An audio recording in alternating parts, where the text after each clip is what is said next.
about the lower one? Regular or irregular? Irregular. What about the PR interval? Fixed. Normal. There's no correlation.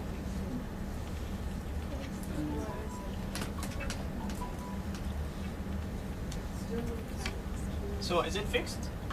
Yeah. Yes. Yes. Whenever there is QRS complex after the P, it is fixed. Okay. Is there any dropped beats? 2. Yes. How many? 2. Oh, there are 2 dropped QRS complexes. Yeah?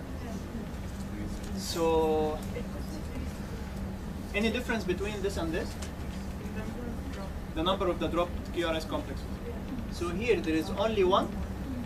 Here there are 2.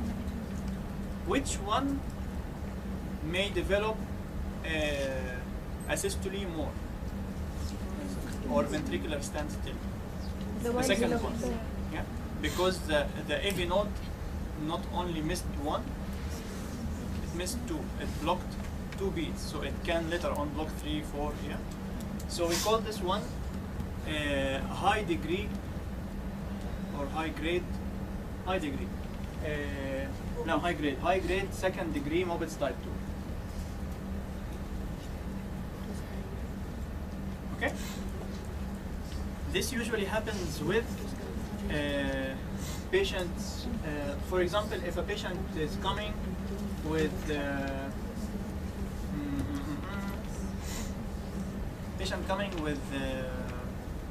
first degree AV block, for example. Okay, and unfortunately, he started getting seizing. So he comes to the hospital, seizing. What are you going to do for him in the emergency? Diazepam. What will the diazepam do? It will block the AV node. So when you, now the patient is stopped the seizures, is at rest. So you do the ECG. You find either this, or P-wave assisted. The whole rhythm strip will, it will be like PQRS, and then P,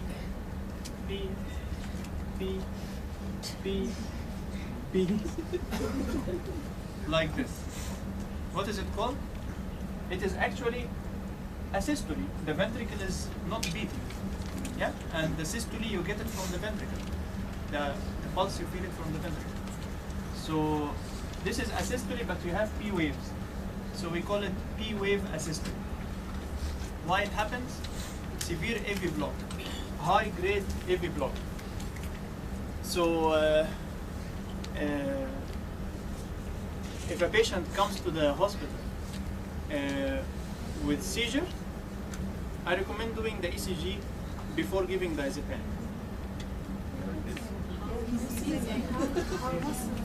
No, but you can look at the monitor. Sometimes it can Yeah, you can look at the monitor, but I think it's a seizure. exactly. Yeah. So you look at the monitor.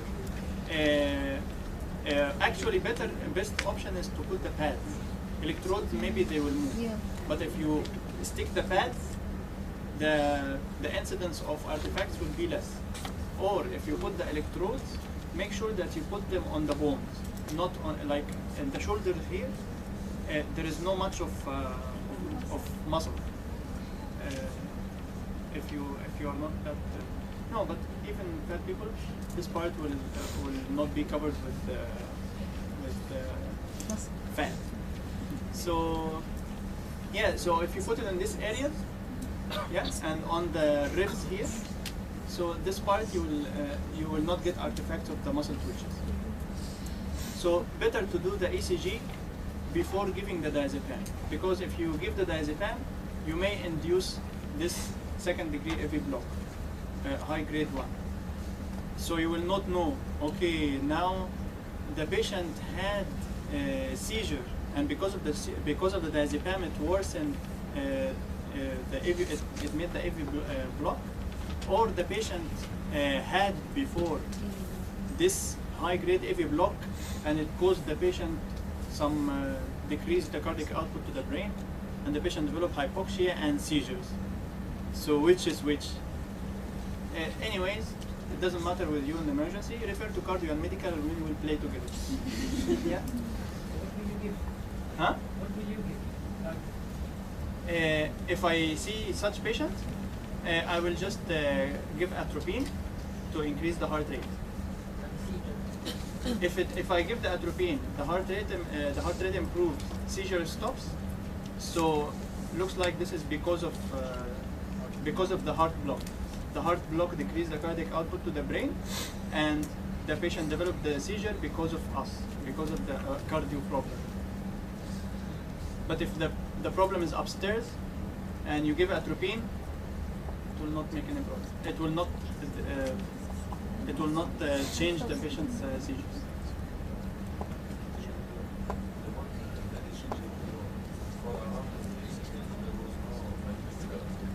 Excellent. So why did the automaticity of the ventricular block here? This tells you that the patient's ventricle is diseased. It can be diseased from before, or it can be diseased right now. So it can be from the heart, or it can be induced. Like if the patient had before myocardial infarct, and this area is like no electrical activity is emitted from this area. If a patient is giving diazepam, the AV node will not work, ventricle will not support, it will not give ventricular escape rhythm. So it will be like this P-wave assisted.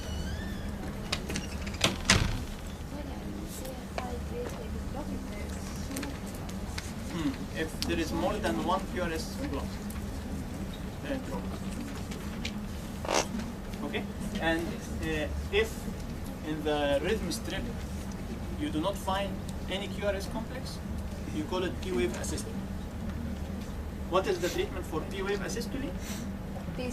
Atrium is working very well, excellent. So you just put a lead in the ventricle and as a temporary wire. And as fast as you can, you put a DDD, as we will discuss tomorrow in the pacing decision. But it will be temporary. Hmm? It will be temporary. We will do in the beginning temporary, the VVI, the ventricular lead, and we follow up the patient. We give the antidote for diazepam, which is flumazenine, excellent. Make sure that you do not give a medication unless you know the antidote. So we give the antidote for the diazepam, flumazenine, and we make sure that the effect of diazepam disappears. If it disappears and the rhythm is still there, this is the patient's original rhythm. If it disappears, so we have in that case to put a permanent pacemaker. If you give it and the heart rate, the ventricular complex is built up again, this is only because of the diazepam, and the patient's original problem was the seizure, so we will not need the permanent pacemaker in that case. Agreed? Pacing, could it help? Like just external pacing by the time. So you buy time because we want order for doesn't have to take long time. Exactly. So you can do external pacing. Yeah. Temporary pacing, it works till the transvenous cut.